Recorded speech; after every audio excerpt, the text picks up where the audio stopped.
In the old Soviet Union, when Mikhail Gorbachev was still in command, and the Iron Curtain was still a thing, there was surprisingly one very Western product that you could still get in Moscow. And Soviet citizens were prepared to stand in line for 6 hours to get it. They were also happy to fork over an entire month's salary to pay for it. And that was a Big Mac and fries. In August of 1991, I stood in that line with Muscovites because after traveling from Beijing to Moscow on the Trans-Siberian train, I could use a burger. And that long wait in that line gave me a chance to ask why they would pay so much and wait so long for a little slice of the West. And the answer was, they loved it. They loved it and it was worth it, they told me.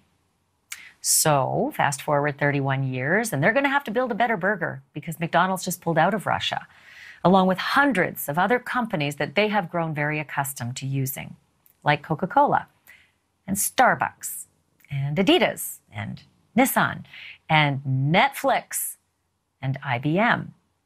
And those are just a few. They join a long, long, long list of critical providers of goods and services, like Exxon, Shell, Boeing, Airbus, Ferrari, Ford, Mercedes-Benz, Volkswagen, Airbnb, Hilton, Disney, IKEA, GE, Nestle, Visa, MasterCard, American Express, FedEx, UPS, Apple, Dell, Google, Facebook, Spotify, and, TikTok. And even that big list is by no means complete, and it grows every day. Joining me now is Kristen Myers. She's the editor-in-chief of The Balance, financial website. Okay, so Kristen, that is unbelievable. First of all, it's only been 2 weeks, right? And yet that list is truly massive. What is the reason for not pulling out? Because there are those who haven't pulled out. Why wouldn't you in this complete ugliness that we're seeing? Yeah, so there's almost two options right now that companies are really choosing to take. Either they're exiting outside of the country altogether, so they are not going to be operating anymore going forward, or what they are doing, which a lot of companies are actually choosing to do, is essentially pausing some of their business operations. So they're not completely shutting down, but they are saying that at least right now, they're not going to be selling their products inside of Russia. And the reason for doing that is because we all essentially hope that this Russian invasion of Ukraine isn't going to last too much longer. And a lot of these businesses would like to, at least at some point after that invasion is over, once the conflict is over, once we have negotiations, that they will be able to resume business as usual. They, of course, have thousands of employees, and pulling out of a country is not as easy to do as it sounds. Completely unwinding business operations is a whole task and affair in and of itself. And so that's the reason why some companies are choosing to say, and others are saying, hey, the Russian people didn't do anything wrong.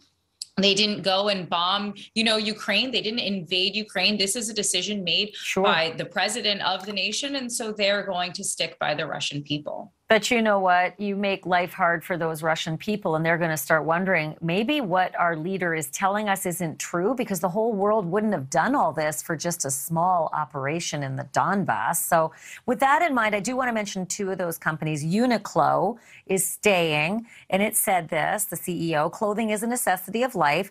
The people of Russia have the same right to live as we do. And then on the really fancy side of things, Italian designer Ferragamo has decided that it's going to stay. What I don't understand, though, Kristen, is how do they stay? Because don't you run afoul of these extraordinary sanctions?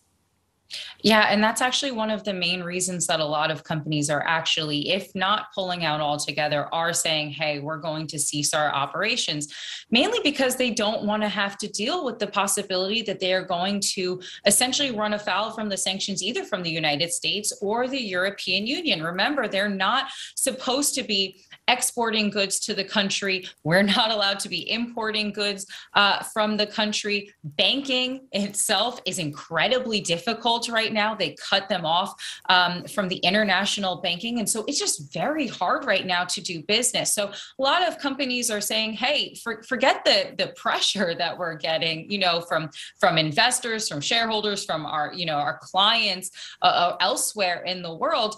Just frankly, right now, it's just too difficult to do business. Well, sure. And I'm looking at Marriott and Bridgestone and Mars, and I'm wondering if, the reputation that you get from, holding fast and not leaving is worth it. I have to leave it there, but Kristen Myers, thank you. The list changes almost every day, so we'll probably have you back. Thanks a lot. Thank you for watching. Click the red subscribe button below so you can get more of News Nation's fact-driven, unbiased coverage.